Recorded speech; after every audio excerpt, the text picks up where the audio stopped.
listener production. Hey, Bension Siebert here with the briefing. The Paralympics are on. In the very early hours of this morning, our time, a spectacular opening ceremony kicked off the 2024 Summer Games in Paris. More than 4,000 athletes from around the world are preparing to compete over 2 massive weeks, with the first Aussies up for the table tennis at 6 p.m. Australian Eastern Standard Time. Today, a champion and absolute legend of the Paralympics joins us. As a teenager, Carol Cooke hoped to compete as a swimmer in the able-bodied Olympics, but missed her chance when her home country of Canada boycotted the 1980 Olympic Games in Moscow. Carol eventually moved from Canada to Australia, and she was diagnosed with multiple sclerosis in the late 90s. Soon, she was competing on the world stage in the Paralympics, and by 2012, she was taking out gold for Australia in London. She won 2 more gold medals at the following Paralympics in Rio and silver in Tokyo in 2021. So what is it actually like to compete at that most elite of elite levels in Paralympic sport? And how is that different from the experience of able-bodied Olympians? Carol Cooke, welcome to the briefing. Why aren't the Olympics and the Paralympics on at the same time? It would be an absolute nightmare, and it would probably run over 4 weeks. There are so many events. There's different classifications in Paralympics. And so, all those classifications have their own events. They're not run all at the same time. And look, as Paralympians, we're quite happy to be separate from the Olympians. And they have the break between the two so that they can go into the village and clean it and restock and remake beds and stuff like that. So you can imagine there's over 4,000 athletes competing at the Paralympics. And I can't even remember how many they had at the Olympics. But if you tried to put all of them together, you'd have to have a village that was so massive for that amount of athletes. It must be just like a huge logistical exercise, both of these events. It is, definitely. And they'll start preparing for the next games in LA as soon as these ones are over. Because Paralympics Australia, they do get a bit of funding from the government, but most of their money comes from fundraising. We don't have money like the AOC, which has, heaps of money. So they start right after the games finish preparing for LA. Do Paralympians and Olympians get basically the same stuff when they go to the Olympics? Is it all the same accommodation? Do you get half of the 300,000 condoms that are apparently delivered there? To be honest, I've never seen a bowl of condoms at the Paralympic Games, to be honest. But the uniforms are always different. The AOC makes their uniforms, even their bags that they get, they have different sponsors compared to the Paralympics Australia. And so our uniforms are completely different because we've got sponsors that would prepare our uniforms as well. And what about the money? You mentioned the sponsorships and the fact that the AOC has a bit more money than Paralympics Australia does. How does that all work out? Well, like I said, Paralympics Australia have to do fundraising. So it's been interesting in the last games and this one. Yesterday just came out from the government that they were going to foot the bill to give the medalists the same money that the Olympic medalists would be getting. So that's like $20,000 for a gold medal, $15,000 for silver, and I think it's $10,000 for bronze. And we never had that. We never had that at all because Paralympics Australia just don't have the money to do that. Where the AOC's always done that for their athletes. And the government came on board after Tokyo and gave the athletes, and they've just announced yesterday that they'll do the same this year, which is good. Yeah. But it's interesting that different countries are so different comparatively. Like there's some countries that, athletes will be set up for life with a gold medal. Some are given $150,000. Some are given homes. Like it's just unbelievable, the differences.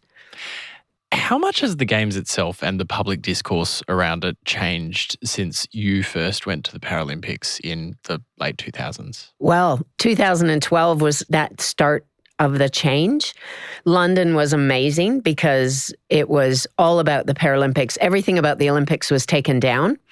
They had more people through the grounds for the Paralympics than they did the Olympics with their counters.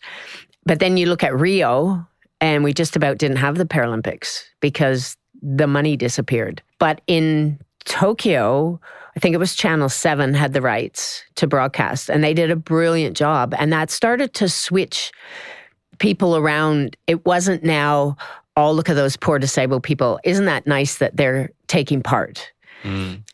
Tokyo showed that we weren't just taking part, we were competing. And the way they did it really changed the way I think people looked at the Paralympics.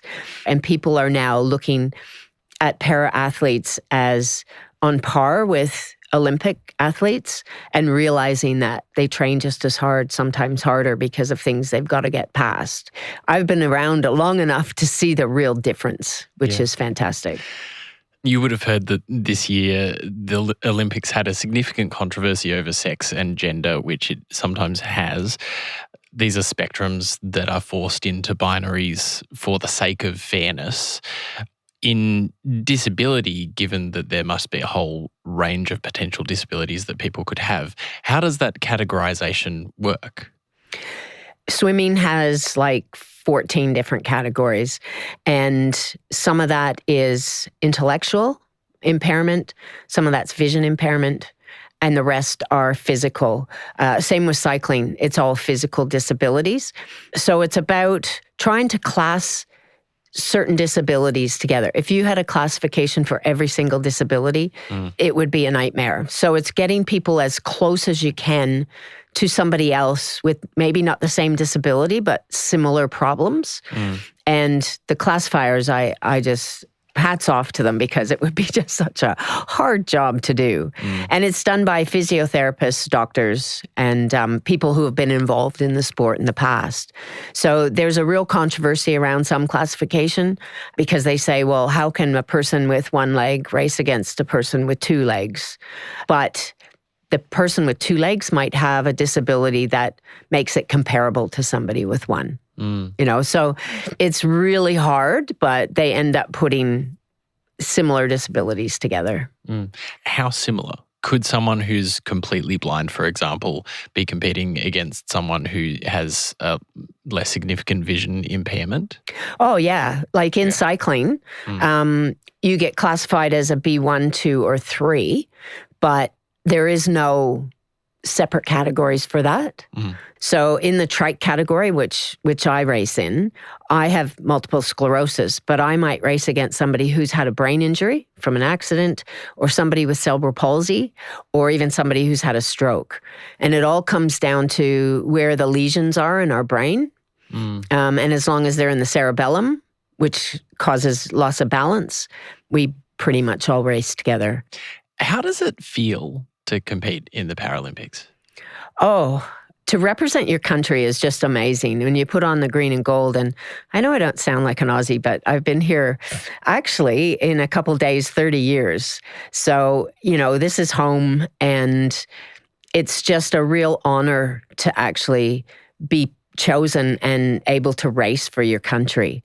If you win, which I've done in the past, the feelings are just take every emotion you can think of and wrap it all into one. And you're standing on that podium. My first one, I was like, is this really happening? You know, and it probably took me a couple days to kind of go, wow, this is mine. You know, I think I slept with it beside me on the bed the first night. And it's like, yeah, I really did win that. So yeah, it's a real honor.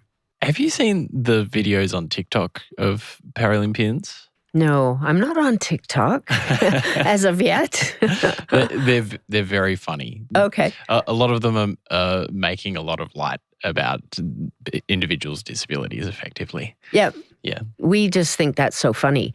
I think more people who haven't lived with a disability get upset about it than we do, because we live with our issues, and so why not make fun of them? I think that'd be hilarious. I'm going to have to see if I can find any of them and watch them. Yeah, have a watch for sure. Now that you're getting towards the end of your Paralympic career, Do you have some big reflections on your time in that period?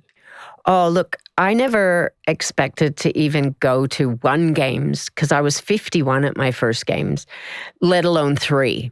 And I look back now and I think, wow, how lucky am I to have been able to experience something like this event that is just so large. Like I've competed at world champs and rowing or cycling, hardly any crowds, and then going to London and just experiencing, you could feel the actual noise, not just hear it. You could actually feel it. They were banging on boards, as you're coming through the start-finish line, and you could feel it. And I would never change the fact that I was diagnosed with MS because it's given me opportunities I never, ever would have had. And it's actually made me who I am. And I think cycling has taken me to a whole different level in myself and knowing that if I want to try something, I can be good at it. Just believing in myself. Hence, this year will be my last year racing internationally, and didn't pan out the way I wanted it to, but I am going to world champs after being so sick this year. But and I'm lucky. I'm lucky that I have that ability to do that, but I'm also leaving on my own terms. I think it's given me a lot of belief in accomplishing whatever I want to do in the next part of my life. Well, that's a message that really anyone can relate to. Definitely. Which games and maybe which Paralympians are you going to have your eyes on this year? Actually, one of the most disabled classes in boccia. And we have the number 1 pairing, Dan Michel and Jameson. I can't think of her last name, but they're ranked number 1 in the world with their ramp helpers. And I'm really hoping that we see a top step for them, a gold medal. And there's so many, swimming, you could take anybody out of the swim team and they're a possible potential medal. Same with cycling. And we've got the biggest archery team ever. So there's a couple there that are really exciting to watch and things that I would never normally watch. But it's going to be really intriguing to see how some of the new people on the team do, because they've got great world rankings. So fingers crossed. Carol Cooke, thanks so much for joining us on The Briefing. It's been a delight. Well, thank you for having me. Carol Cooke there. That's it for this episode of The Briefing. We would love it if you could share this ep with someone who might enjoy it. And if you want to keep up with our other content, you can check us out on Instagram at The Briefing Podcast and on TikTok and YouTube. Just search Listener Newsroom. We'll be back in your feed tomorrow from 6. I'm Bension Siebert. Catch you next time.